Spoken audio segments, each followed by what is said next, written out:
নমস্কার, তোমাদের সবাইকে স্বাগত জানিয়ে আজকের ক্লাসটি শুরু করছি। আজকে তোমাদেরকে দেখাবো সপ্তম শ্রেণীর তৃতীয় পর্যায়ক্রমিক মূল্যায়ন 2024 সালের রায়মার্টিন প্রশ্নবিচিত্রা থেকে বাংলা বিষয়ের মডেল কোশ্চেন নাম্বার 2 নম্বর সেটটি। তাহলে চলো আর দেরি না করে এবার আমরা দেখে নিই। প্রথম 1-1 দাগ গিরিন খেলে হবে ব্যাকে। 1-2 নেবুর পাতায় করম চা হে বৃষ্টি স্পেনে যা। 1-3 দুকড়িবালা দেবীর জন্ম বীরভূম জেলার নলহাটি গ্রামে। এরপরে দেখো একটি বাক্যের নিচের প্রশ্নগুলোর উত্তর দাও। 2-1 দাগ পুলিশ কোন অভিযোগে ননিবালা দেবীকে গ্রেপ্তার করেছিল? বিপ্লবীদের আশ্রয় দেবার জন্য। 2-2 সেখানকার আকাশ সর্বদাই মেঘে ঢাকা থাকত। কোথাকার আকাশের কথা বলা হয়েছে? মেয়ারোর। 2-3 কে টুনুর কান মুলে দিয়েছিল? সমরেশ। 3 দাগে চলে যাই। 3-1 দাগে আছে গোল খেয়ে যারা দমে যায় তারা আর জিততে পারে না। গাধার কান গল্প অনুসারে মন্তব্যটির সার্থকতা বিচার করো। দ্বিতীয় গোলের পর মিশন স্কুল একেবারেই দমে গেল। গোল খেয়ে তারা দমে যায় আর জিততে পারে না। এরপরে দেখো 1934 সালে পটরবাবু কলকাতায় বসবাস করতে এলেন কেন?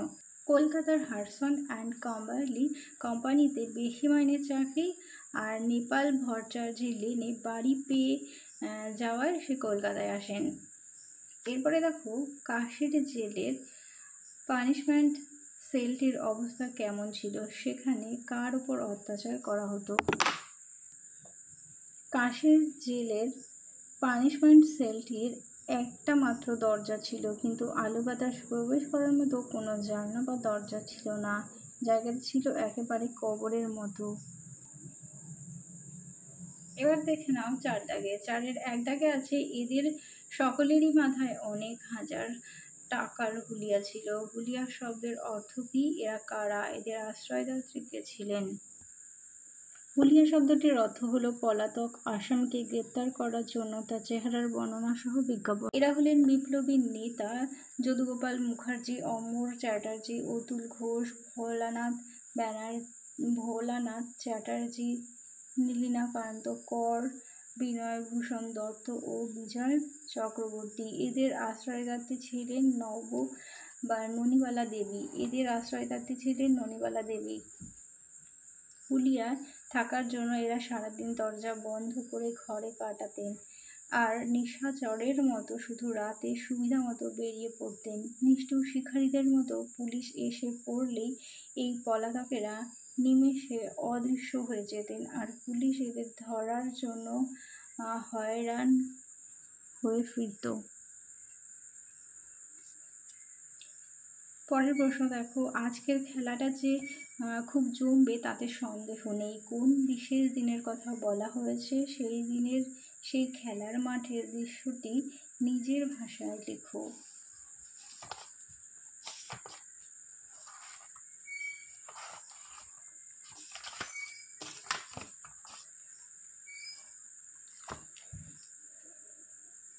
টাউন স্কুল ও মিশন স্কুলের ছেলেদের মধ্যে চিরকালের রেষারেষি। 2 দলের কাপ ফাইনাল ফুটবল ম্যাচ ঘিরে শহরে চরম উত্তেজনা। সকলেই নিঃসন্দিগ্ধ যে 2 দলের কাপ জেতার লড়াই খুব জমবে। 2 দল মরিয়া হয়ে কাপ জেতার চেষ্টা করবে। সেই বিশেষ দিনটির কথাই এখানে বলা হয়েছে।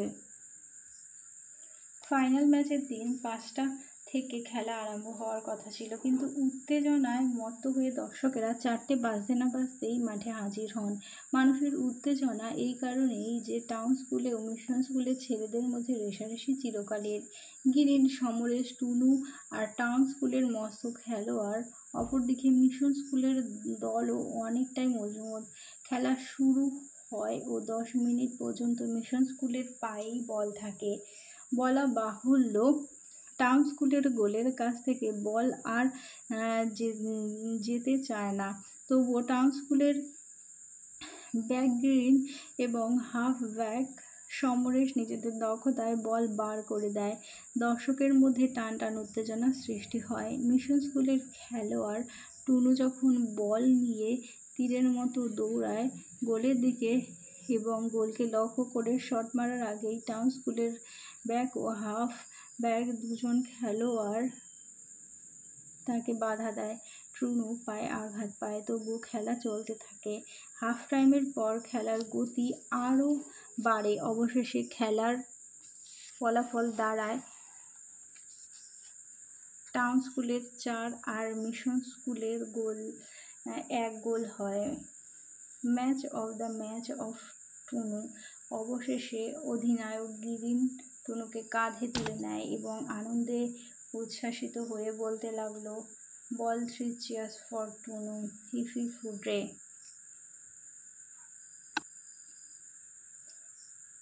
এরপরে দেখো, পটলবাবু ফিল্ম স্টার গল্পটি অবলম্বনে পটলবাবু চরিত্রটি ব্যাখ্যা করো। দেখে নাও এখান থেকে এ পর্যন্ত। পরের প্রশ্ন, সঠিক উত্তরটি বেছে নিয়ে লেখো। 5-এর 1, সেই হোমা নলে হেরো আজি, জলে দুঃখের রক্তশিখা। 5-এর 2, মা বলবে ঠ্যাং দুটো কি কুৎসিত। 5-এর 3, আকাশ জুড়ে এক্ষুনি এলো ঈশ্বর। পরেরটি দেখো 6-এর 1, দিন ফুরালো কবিতায় সূর্য ডুবে যাওয়ার কথকেরা দুচ্ছাই বলেছেন কেন? সূর্য ডুবলে খেলা শেষ করে বাড়ি চলে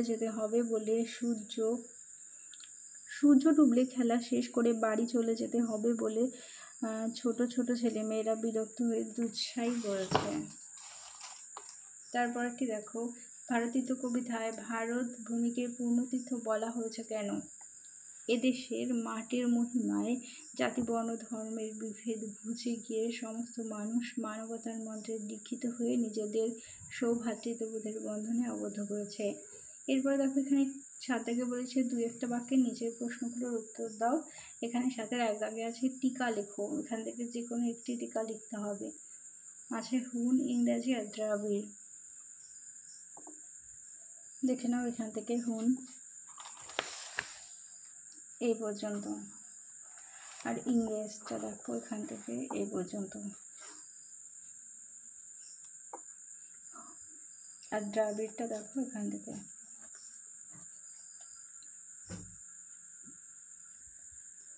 এরপরে দেখো এখানে 7-এর 3 দাগেরটা দেখাচ্ছি। ভারতবর্ষকে পদানত করতে যে সকল বিদেশি শক্তি এসেছিল তাদের পরিণতি কি ঘটল?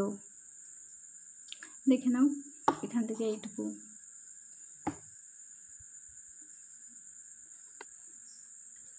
ভারতবর্ষে এসে এদেশের সর্বসংস্কৃতির মন্ত্রে দীক্ষিত হয়ে এইসব বিদেশি জাতি তাদের স্বতন্ত্র হারিয়েছে। তারা হিংসে ভুলে এই ভারতের মহামানবের সাগর তীরে এক দেহে লীন হয়ে গিয়েছে।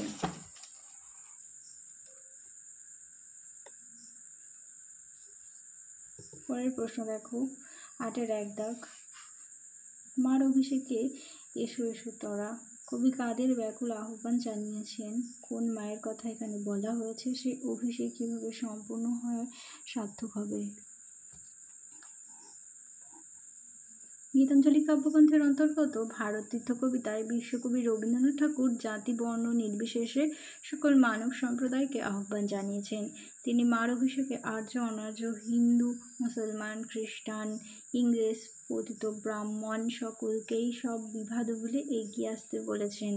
এখানে দেশমাতা অর্থাৎ ভারত মাতার কথা বলা হয়েছে। আর কবির দেশমাতা পরাধীনতার শৃঙ্খলে আবদ্ধ, সেই পরাধীনতার শৃঙ্খল থেকে মুক্ত করে নতুন জীবনের আলোয় দেশমাতাকে আলোকিত করে স্বাধীনতার সিংহাসনে অভিষিক্ত করবার কথা বলা হয়েছে। কবি বলেছেন, জাতি বর্ণ ধর্ম নির্বিশেষে সকল মানুষের মহামিলনের মাধ্যমেই ভারতের বুকে মঙ্গলঘট প্রতিষ্ঠিত করতে হবে। সমস্ত বৈচিত্র্য ও বিভেদ ভুলে সকলের স্পর্শে ভারতের পৃথুনীকে পবিত্র করার মাধ্যমে দেশ মাতৃকার অভিষেক সম্পূর্ণ ও সার্থক হবে।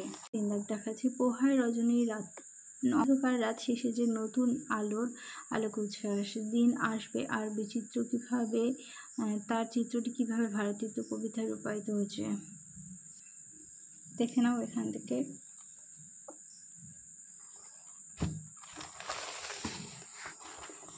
এই পর্যন্ত।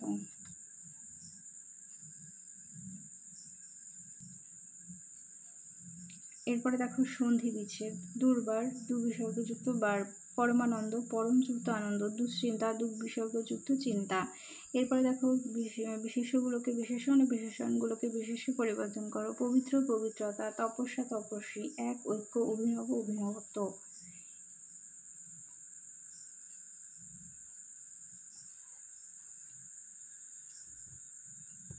এরপরে দেখো প্রত্যয় বিভক্তির একটি পার্থক্য লেখো। সঙ্গীত লটারির আধখানা টিকিট হোটেলওয়ালা সঙ্গীত লটারির টিকিটের আধখানা হারিয়ে ফেলেছিল। এর মধ্যে পোস্ট অফিস থেকে সঙ্গীত লটারি জেতার খবর আসায় তার আক্ষেপ বেড়ে যায়। তখন সোনা পুঁটলির ভেতর থেকে গোলাপি চাবিকাঠিটা বের করে। দেখা যায় মামনির সিন্দুক কাঠিতে টিয়া অর্ধেক লটারির টিকিট দিয়ে মুড়ে রেখেছে এবং টিয়া বলে যে সে এই টিকিটটা বটতলায় কুড়িয়ে পেয়েছিল। এইভাবে সঙ্গীত লটারির টিকিটের আধখানা উদ্ধার হয়।